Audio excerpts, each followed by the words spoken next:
బంగారం చోరీకి గురైంది. సుమారుగా 100 గ్రాముల గోల్డ్ బిస్కెట్ ను వ్యర్థాలు తరలించేటువంటి ట్రాలీలో దాచి ఉంచారు. ఒక అవుట్ సోర్సింగ్ ఉద్యోగి పెంచలయ్య ఈ నిర్వాకానికి పాల్పడినట్టుగా తెలుస్తోంది.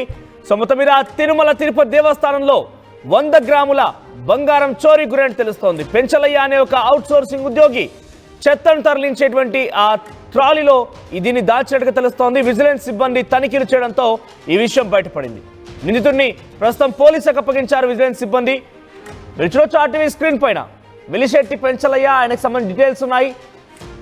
సో ఆయన చెత్తను తరలించేటువంటి ఆ ట్రాలీలో ఈ బంగారపు బిస్కెట్ని 100 గ్రాముల బంగారపు బిస్కెట్ని ఇక్కడ మీరు చూడొచ్చు ఆర్టీవీ స్క్రీన్ పైన ఈ 100 గ్రాముల ఆ బంగారపు బిస్కెట్ని తరలిస్తూ చెత్త వేసేటువంటి ట్రాలీతో దాచిపెట్టి బయటికి వెళ్ళిన తర్వాత తీసుకుందామనే ఒక ఆలోచనతో ఒక దుర్బుద్ధితో ఆయన ప్రయత్నం చేస్తే మొత్తం అయితే సిబ్బంది పట్టుకున్నారు. ప్రస్తుతం ఆయన పోలీసు అదుపులో తెలుస్తోంది. మరిన్ని అప్డేట్స్ సురేష్ అందిస్తారు. సురేష్, సో ఎలా దొరికింది, దీనికి సంబంధించి అప్డేట్స్ ఏమున్నాయంటే పెంచలయ్య ట్రాలీలో దాచిన విషయాన్ని సిబ్బంది ఎలా గమనించగలిగింది? ఏదైతే టీటీడీ అవుట్ సోర్సింగ్ ఉద్యోగి అతని యొక్క చేతి వార్తను చూపే ప్రయత్నం చేశాడని చెప్పాలి. ఏదైతే శ్రీవారి ఉండిలో వచ్చేటువంటి నగదుని కౌంట్ చేసేటువంటి పరకామని చోట ఏదైతే అటు కాయిన్స్ కావచ్చు, ఇటు నోట్లు కావచ్చు, సిబ్బంది ఒకటి ఈ యొక్క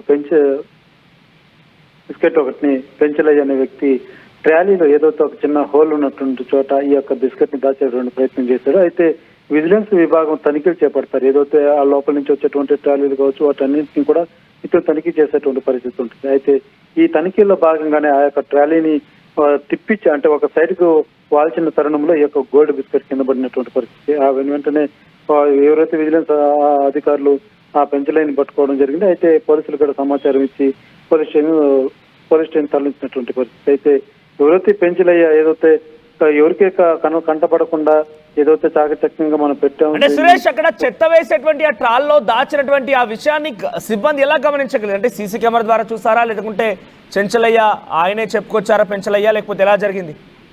ఆ ట్రాలీ ఎప్పుడైతే ఆ ట్రాలీని తనిఖీ చేశారో ట్రాలీలో నుంచి కింద పడిన వెంటనే సీసీ కెమెరాలో ఫుటేజ్ పరిశీలించారు. ఎవరైతే చేశారు ఈ ట్రాలీ ఎవరు పెట్టారు అని పరిశీలిస్తే అప్పుడు పెట్టింది పెంచలయ్యగా గుర్తించడం జరిగింది. ఏదైతే సీసీ ఫుటేజ్ ద్వారా గుర్తించేటువంటి పరిస్థితి. ఏదైతే ఈ యొక్క ఆ పరకామణి నుంచి ఏదో బయట వచ్చినా కానీ ప్రతిదీ క్షుణ్ణంగా పరిశీలించేటువంటి వ్యవస్థ అక్కడ ఉంటుంది. ఏదైతే ఇటు విజిలెన్స్ విభాగం ప్రతిదీ కూడా పరిశీలించే పరిస్థితి. అందులో భాగంగానే ఆ ట్రాలీని గుర్తించడం, అందులో నుంచి దాన్ని తనిఖీ చేసే తరుణంలో గోల్డ్ బిస్కెట్ కింద పడడం, ఆ వెంటనే విజిలెన్స్ అధికారులు ఆ యొక్క సీసీ ఫుటేజ్ ను క్షుణ్ణంగా పరిశీలించడం, ఎవరు ఈ ట్రాలీలో పెట్టారు అని గమనించడం. అప్పుడు ఇతను ఎవరైతే పెంచలయ్య అనే వ్యక్తిని గుర్తించినట్టుగా పోలీసులు ఇక్కడ అధికారులు తెలియజేయడం అయింది. పోలీసులు స్టేషన్ కూడా తరలించినటువంటి పరిస్థితి. అంటే సురేష్, ఇప్పుడు ఈ విషయం బయటపడింది కాబట్టి పెంచలయ్య పేరు బయటకు వచ్చింది. ఆయన 100 గ్రాముల బంగారానికి సంబంధించి బిస్కెట్ కాయిన్ బయట కింద పడింది కాబట్టి ఆయన పేరు బయటకు రావడం, ఆయన అరెస్ట్ కావడం జరిగింది. గతంలో కూడా ఇదే మాదిరిగా జరిగే అవకాశం కూడా లేకపోలేదు. సో గతంలో కూడా జరిగిందా, ఏం జరిగింది, ఎటువంటి విషయాలపైన మనం చర్చిస్తున్నారా? అటువంటి చర్చ ఏమైనా ఉందా?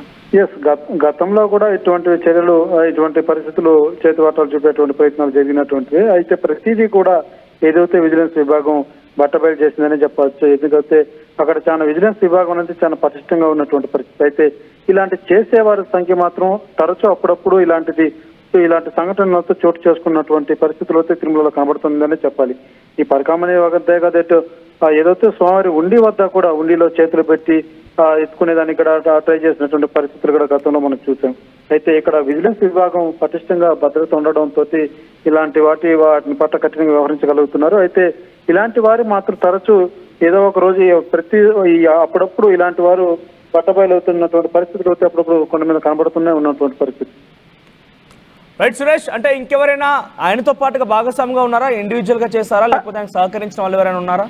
దాని మీద ఇప్పటికే పోలీసులు ఫిర్యాదు చేయడం జరిగింది. దాని మీద ఈవో కూడా ఎవరైతే అదనపు ఈవో ఉన్నారో వెంకయ్య చౌదరి ఆయన మాట్లాడినటువంటి పరిస్థితి. ఏదైతే మేము పోలీసులకు అప్పచెప్పినాము, తర్వాత ఏదైతే పోలీసుల యొక్క ఇంట్రాగేషన్ లో పూర్తిగా దీన్ని ఎవరెవరు చేశారో, అతను ఏ విధంగా ఇంకొకరితో సహాయం తీసుకున్నాడా ఏమనేసి పూర్తి స్థాయిలో అయితే ఈ యొక్క కేసు దర్యాప్తు చేసి తెలిసేటువంటి పరిస్థితి అయితే ఉంది.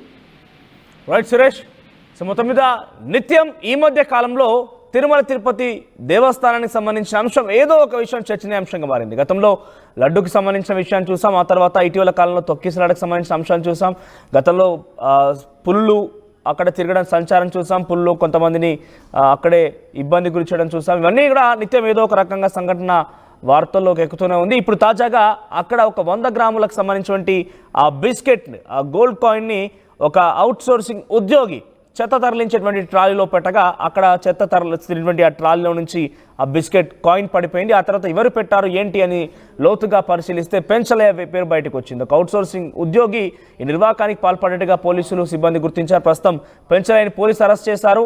మరింతగా ఆయనను విచారిస్తున్నారు. ఎందుకంటే ఇది ఇప్పుడే జరిగిందా, గతంలో కూడా జరిగిందా, ఇంకా ఆయనతో పాటు ఎవరెవరు ఉన్నారన్న విషయం పైన ఇంకా లోతుగా విచారణ జరిపి నిజానిజాలు. At KL, experience what it feels like to be a true engineer.